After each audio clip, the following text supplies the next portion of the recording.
Hi everybody, thank you very much for having me today. Very glad to be talking to you all. So I'm one of the core developers on the Atom project, and Atom project is a library for doing large-scale analysis of genome sequencing data on top of Apache Spark.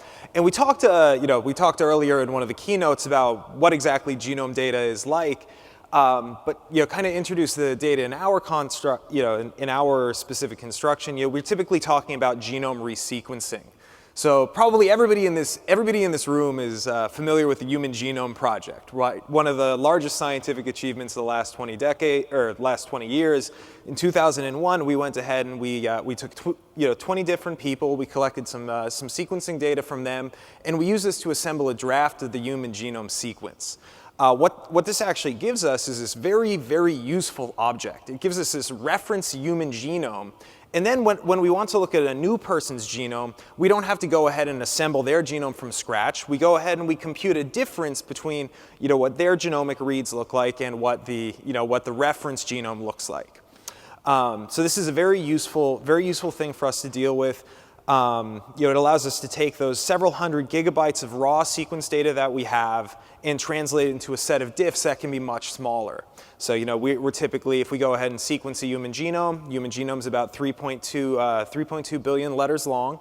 We'll typically sequence it with some sort of replication factor. So when I go ahead and I extract your sequence reads, I'll go ahead and get 60 reads that cover each site. A read is just a short snippet of DNA sequence. It might be about 200 letters long. So this actually goes ahead and leaves us with two separate problems. One is, how do we actually go ahead and compute this diff from the reads that we have? How do we take reads and go ahead and transform them into variants? And then the second side is, once we have those variants, or maybe we have some other genomic sequence data, maybe looking at the structure of your genome, what areas are bound to by proteins and so on. How do we make sense of that information? So Cotton talked a little about that earlier, but I'll present a slightly different view. So Atom is a library for doing this sort of scalable genomic analysis on top of Spark. It's open source. It's under an Apache 2 license. It's fully distributed. And Atom at its core defines a schema and a representation for data on disk for working with genomic data. And then it gives us a lot of high-level programming primitives for some of the core genomic processing primitives that we would have. Right now, it's mostly implemented as a Scala API, but we have a Java API, and we're building Python and R APIs on top of it. Our goal is, our goal had traditionally been focused very much on batch processing, doing a lot of the initial ETL that you would use to get raw genomic data into somewhat summarized representation that you would use to do some sort of tertiary machine learning process on. But we've actually really been starting to push in the last year on more exploratory analysis using Atom and Spark. So if I wanted to kind of take you to the state of the art right now, how we've been building tools in genomics the past 15 years, has been really based around doing optimized, flattened hierarchies that are optimized for a single node. And at the core of this, if you talk to a bioinformatician, they both love and they hate their file formats. So we have these series of hand-curated, manually coded up text and binary flat file formats that we use to describe all our data. So if we want to store genome sequence reads, we'll save that in SAM or BAM. We want to store variants, we'll save that in VCF. If we want to store generic genomic features, we'll save that in a file format like BED. So these formats are actually fairly inefficient at their core, especially the text formats. It's like with VCF, if I'm going to store my 28 terabyte VCF file, I'm typically going to actually be storing that as a text file that I then wind up gzipping. Not the most efficient way to store 28 terabytes of data, especially when this data is fairly structured. Additionally, these formats actually are very functionally limiting. They lock us into what sort of accesses we can optimize. I can only ever read a full row of my data. I can't say, okay, I only want to look at the positions that this read was aligned, or I only want to look at the sequence of the read. I have to read all of the data about every single read. Additionally, it locks us into a couple of predicates. I can do a predicate on what position in the genome my data is aligned to. And ultimately, what this actually winds up locking us into is how we actually write genomic algorithms. The state of the art in the field is that I give you a sorted iterator over the genome, and you write against that. And that's a very low-level abstraction, leads to a very high-level algorithmic lock-in. We lock into the implementation, and it actually leads to a lot of bugs. So, again, when we started working with Atom, we went and developed this stack model that is centered around the schema as a narrow waist. At first we started with schemas for describing genomic alignment data, so describing the genomic sequence reads that we would store typically in a SAM, BAM, CRAM file, or in a FASTQ. We've since then expanded it to cover really the whole range of genomic sequencing data types. So we have a very full-featured variant and genotype API for both storing genotypes, annotations on individual sample genotypes, storing variants that have been called in a population, as well as annotations on top of those variants, like their effect or the frequency that they show up in a population. We have support for a very broad range of genomic features. So we have a single schema for describing a generic genomic feature. This can read in features from BED, GTF, GFF2. And you can actually use it as kind of a Swiss Army knife for going between any one of these formats, which is kind of a useful bioinformatics primitive. And additionally, we have several different ways that we represent genomic sequence data. Just raw genome sequence, like in a FASTA file. So one of the nice things that drops out of having this stack is that we can actually start to swap out layers of the stack to accelerate different types of genomic queries that we run. And this also allows us to provide nicer, higher level abstractions. I was talking earlier about how one of the weird abstractions that we've been building a lot of our genomics tools around is this genome walker, this sorted iterator. Well, it turns out most of the time when I'm going ahead and I'm programming against this sorted iterator, the reason that I'm programming against this is because I want to do something in the genomic coordinate space that makes use of where these items are aligned. Like, I want to go ahead and group all of my variants by I want to group all of my genotypes by what position I observe the genotype call at. Or I want to get all of the reads that overlap a single genomic feature. So this actually very quickly winds up looking like a set of relational primitives. So back in 2015, we introduced this concept of a region join that gives you a very flexible way to express this sort of an overlap computation. So this was pretty similar to the range join that Cotton was talking about earlier. And it's, I'll talk about this a little bit later. It's nice because once you define this primitive, there are several different ways that you can implement, and you can actually wind up doing a variety of optimization primitives. Additionally, for right now, we've typically been using some of the built-in group and reduce by key functions in Spark, but we have been doing a lot of work recently to go ahead and optimize aggregates that are based on a genomic position as well. So these sort of high-level primitives, they're very nice because we're writing code at a much higher level of abstraction. I don't have to roll my own group by if I want to do a group by operation. But I also can get a lot of these optimizations that drop out where I wind up leveraging some index that I have, or I have some sort order. And if I have that index, or if I have a file format like Parquet that allows me to push queries down into storage, I can wind up doing a whole lot less I/O before I run a join, because I can actually push some of my join, I can push some of the filters there down actually into storage. So one of the big optimizations that we've been working on recently is a load balancer in our join implementation. So one of the things that's kind of interesting with with genomic data is like from a parallel and distributed joins perspective, we always worry about key skew. And genomic data has to be one of the most challenging workloads when we talk about hot keys. So if you look at your genome, as I was saying earlier, I frequently will sequence a genome at, let's say, 60x repetition. So I expect there to be 60 reads covering every single position in the genome.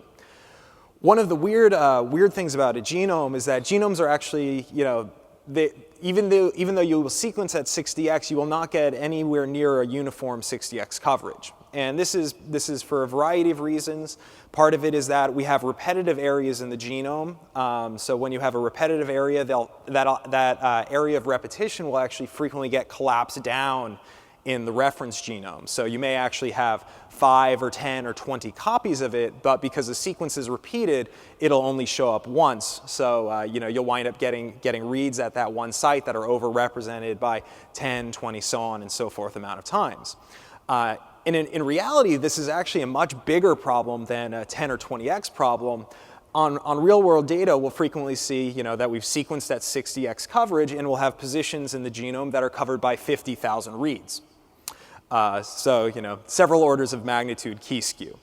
So one of the problems with this join primitive is that since it's a range join, we can't go ahead and use a hash-based partitioning scheme. Hash-based scheme would probably go ahead and balance out a fair bit of the load that we have just by randomizing which partitions keys are distributed to. We have to actually maintain a full sort order. So what we've gone ahead and done is we've implemented a load balancing stage that goes ahead and estimates some of the, it estimates the key distribution and goes ahead and dynamically resizes the partitions when we're going ahead and sorting our data. So this actually leads to a very, very much improved load balance between the different partitions. And we have in the plot on the bottom a plot of what the runtime difference is in a naive implementation versus this optimized implementation. When we go ahead and we optimize the implementation, we actually get about a 2 orders of magnitude improvement in performance. And one of the cool things that actually also dropped out about this is that we're able to run processing algorithms in these high coverage areas of the genome that are typically just, they're just thrown out by tools that are typically doing this sort of analysis. So it's a novel query that we can support. We can actually query inside these regions, and we get about a 2 order of magnitude improvement in performance to begin with. And we've gone ahead and we've actually made this so that we can persist this sort of sorted knowledge to disk, which is something that's somewhat difficult to do, as Cotton alluded to earlier today, in traditional raw Spark. So that's kind of the Atom core. What we've done with the Atom core is we've used the Atom core as a substrate to start building out a lot of the interesting genomic analysis primitives on top of. So in the rest of this talk, I'll kind of walk through what we've been doing on top of the Atom core with some of these downstream tools. I'll focus first on variant calling. We both have a section of the Atom command line. So Atom is both a library and a command line. We have a section of the Atom command line that does a lot of the ETL tools that you would use to take your genomic short reads and pre-process them to prepare them for variant calling. We've done a lot of work recently in a tool called Avocado to actually do the variant calling and genotyping algorithms. We have some very nice results there. And then I'll do a little bit, provide a little bit of information on Mango, which is our tool for doing exploratory data analysis on top of genomic data, and Noki, which is a tool that we've been working on to do large-scale statistical analysis of variation data. So, as I was saying, Atom has this command line that implements a lot of the read pre-processing algorithms that are used commonly in a variant calling pipeline. So when you go ahead and you take your reads, you'll align them to the reference genome. This will put your reads in the most likely position that they came from relative to the normal human population. Then you'll wind up actually having to run several different pre-processing stages to clean out various biases in the reads. So probably the two most common ones that people are concerned about are duplicate marking and base quality score recalibration. So when you actually go ahead and sequence your reads, you'll through the biochemical process where you're extracting your reads, some reads may get duplicated 10 to 100 times.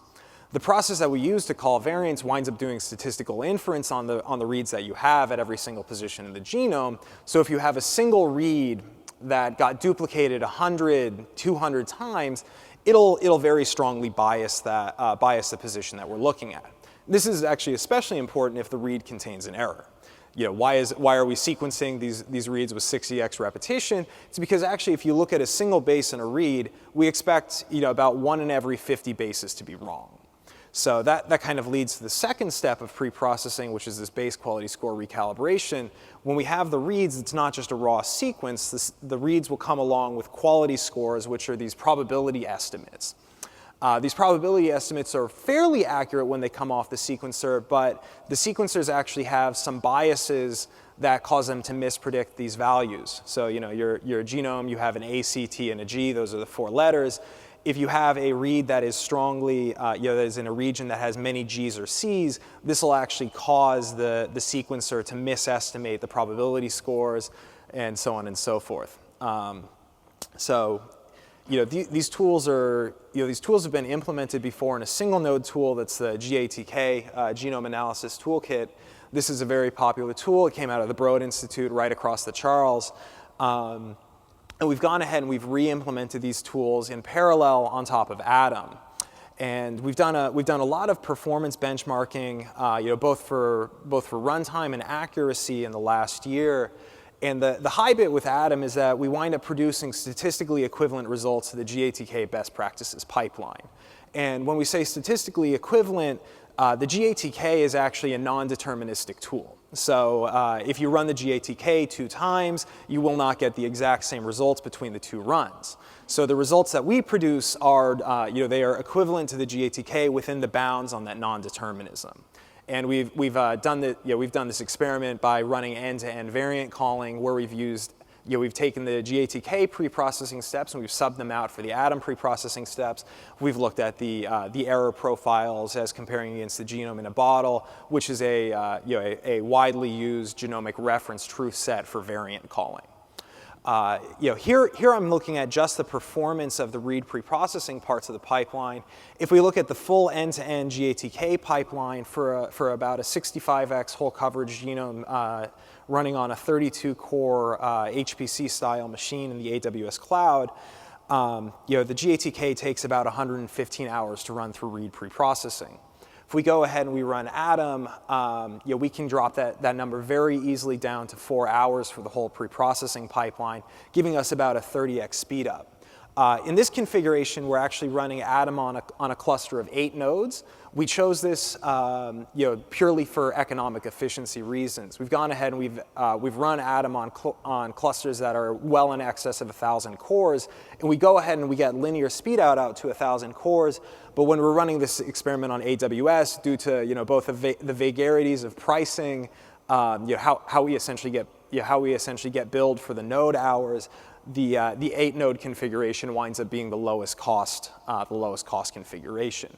And in this lowest cost configuration for Atom, we actually wind up being about 3x cheaper in addition to being 30x faster.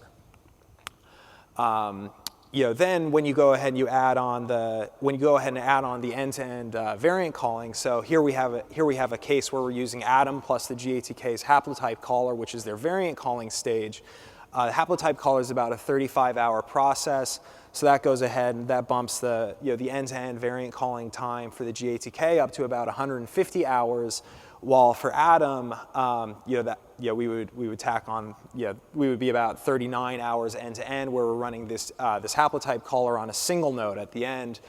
So if we just do this rote substitution of the pre-processing stages out for GATK versus Atom, we still wind up being about 4x faster end-to-end and 3.5x cheaper. The more interesting thing, though, is recently we had a big breakthrough in our variant calling pipeline with this tool Avocado, where we built a novel engine for dealing with indel variants. And I'll come back to that specific engine in a second, but this gives us a fully Spark-based pipeline for doing variant calling. And what this leads to is that we're able to drop the variant calling runtime for a single sample on this 8-node cluster to under 10 hours. We're about 9 hours on an 8-node cluster. So we're about 17x faster. We wind up being about 2x cheaper. This tool Avocado actually outperforms the GATK at SNP calling. So when you talk about calling genomic short variants, you can think of genomic variants as falling into short and long categories. So long category, that would be I'm structurally rearranging the genome. A short category would be I have some letters locally that I am changing the spelling of a local sequence. So even in that short variant category, your variants fall into these SNPs. So I change a single base, or into an indel, where I delete or I insert bases into the genome. We actually, in this Avocado tool, we outperformed the GATK in SNP calling accuracy. So we wind up having pretty much identical recall while being 0.3% better at SNP calling precision. So again, this is, the GATK is about 99.6% accurate in both precision and recall for SNPs. We are slightly behind on indel calling accuracy compared to the GATK. We wind up having, the GATK has about 98% precision in indel calling, 98% precision in recall and indel calling. We have about 96% recall and 97% precision for indel calling.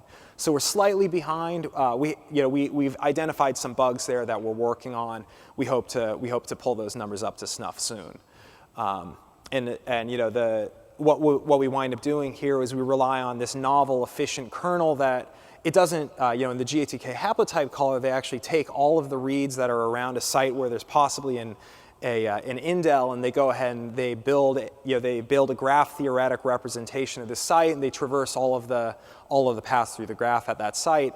We actually have a novel engine that eliminates this whole graph theoretic computation entirely, and it drops the cost of indel discovery by about 5x. So, end to end, we actually can then go ahead and pair it with a Spark-based aligner. There's a tool, CSBWMM, that came out of UCLA. It's an implementation of BWMM, which is a standard aligner that's widely used in these alignment through variant calling pipelines. We just recently went ahead and upgraded this to run on the latest version of Atom and Spark 2. And with this, we can actually go ahead and process a 65x coverage whole genome in under 2 hours on a 1,000 core cluster. And the time breakdowns wind up falling to about, we have about an hour for the alignment process, and then we can go through pre-processing in 20 minutes and then genotyping in 40 minutes. So, that's a pretty exciting recent result from us. Kind of moving on to some of the more downstream tools. So here's this tool, Mango, that we've been doing, which is a genome visualization and exploratory data analysis tool on top of Spark. And again, one of the very nice things about having a stack model is that if we have a new query type that we want to accelerate, we can go ahead and swap in and out the levels of the stack. So with Mango, we actually have a novel, genome, we have a novel RDD data type that we call an interval RDD that is optimized for doing point interval queries. So it's not optimized necessarily for doing range joins, but it's optimized for doing a single range query on an RDD at a time. This is very similar to the indexed RDD that I think was presented at Spark Summit last year. So this actually gives us very, very good latencies. We're able to get interactive latencies on very large genomic data sets. For example, this is a 1,000 genomes genotype data set that we have visualized here. And we wind up, the way that this works is that we have an interval tree that we use to track the layout of the different partitions. So if we have a backing file that has an index, we can say, we can use this interval tree to say what partitions we have already pulled into memory. If we want to do a query, we only look at the partitions that we know have the data. Inside each one of those partitions, we'll actually also use the interval tree to locally index that partition, so we can do a very fast lookup on a cache partition. And one of the things that's really cool with this is actually using this genome visualizer to assist with machine learning tasks. So we have another project that I don't have the time to talk about today called Endive, which is a Spark-based pipeline for trying to predict what portions of the genome are bound by proteins.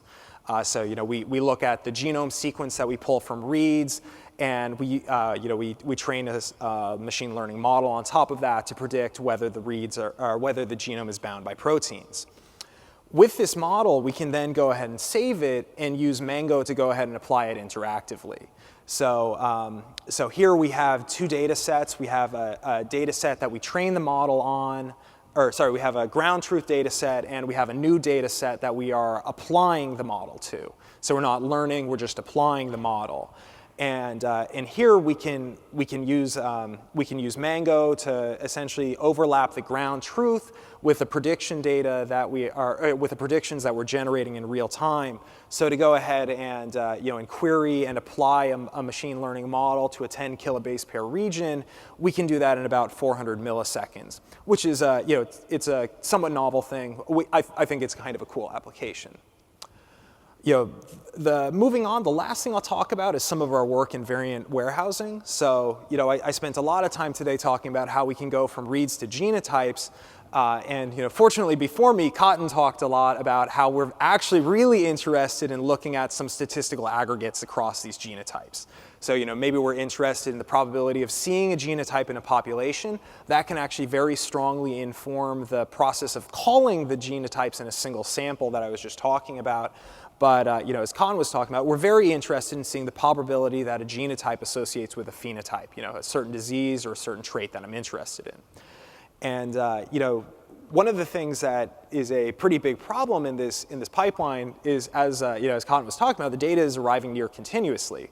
We have these sequencers that are just pumping out data. We maybe have 500 new samples that we close on in a week. So one of the things that we've been really working on is this concept of an incremental update on a model about variant data. So we have this tool called Noki that goes ahead and computes associations between genotypes and phenotypes. In the interest of time, I'll kind of skip on a big discussion of the tool, but it performs linear and logistic regression on a site with genotypes. It's kind of similar to some of the functionality of Hail that Cotton talked about earlier, not as expansive. But one of the things that we want to go ahead and do is, as a new sample rolls in, instead of having to go ahead and compute, let's say I've gone ahead and I've sequenced 10,000 samples, I get sample 10,001 that comes in off the sequencer. Right now, I would typically load up my 10,001 samples. And even though I only have a single new sample, I would retrain my machine learning model, my linear or my logistic regression kernel, on every single type, on every single sample. I would recompute the 10,000 samples that I had previously, so I would get this one new sample rolled in. Instead, what we're proposing is to have incremental methods where we train these, we train and we save these models, and we keep state in the model that describes the machine learning model after a certain number of iterations. So then when we get that 10,001 sample in, I don't have to look at the previous 10,000 samples. I only look at that one sample in the models I've trained before. So this is still work in progress because there's two different strategies that we're looking at. One is one is based on top of SGD, and kind of saying, okay, well, what if we just run SGD on that one new sample that we got in? There are some papers that assert that this has reasonable accuracy bounds, but we've seen that this doesn't work so well on genotype data in practice.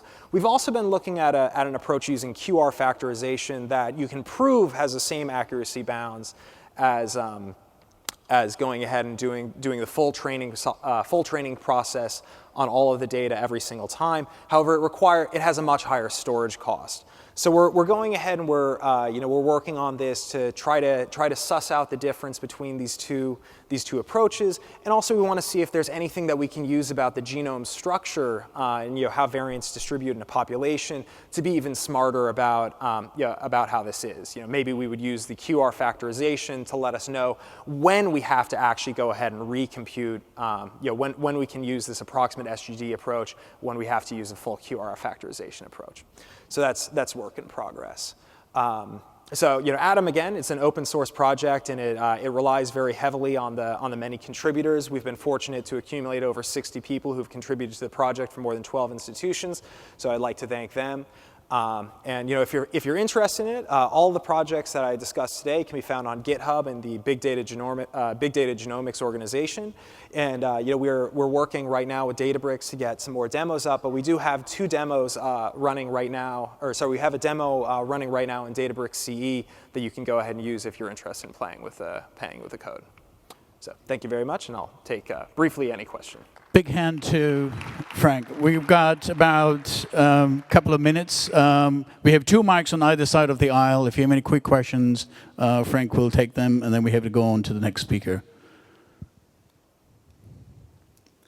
Hi, can you talk briefly about the implications of this work from a clinical perspective for treating one individual patient?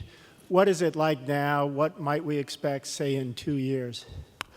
Great. So that's a great question. You know, one of the projects we've been involved in recently is a project called the Variant DB Challenge that comes out of the Mayo Institute, and so the hospitals that are using genomic data right now are actually running into they're running into an interesting data analysis problem because they have these large cohorts that they're collecting. They want to run a lot of the batch analyses that we would run in a population genomics research type setting, but they also have a lot of these ad hoc queries that they want to run. Like, I want to find, in this one sample that came in, I want to find all of the pathogenic variants that I saw at a reasonable allele frequency that I have not seen in healthy patients, for example.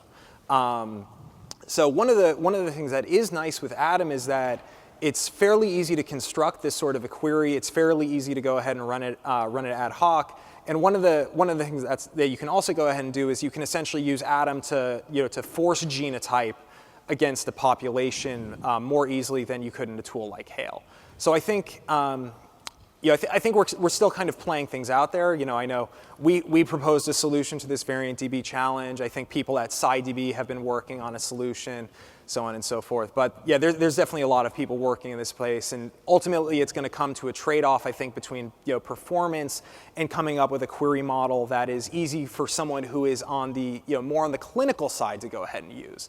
And that, I think, is a bit further out. Yeah, I'm afraid we can't take any more questions. We're out of time. But Frank is going to be around. You can ask him later. Please give a big hand to Frank.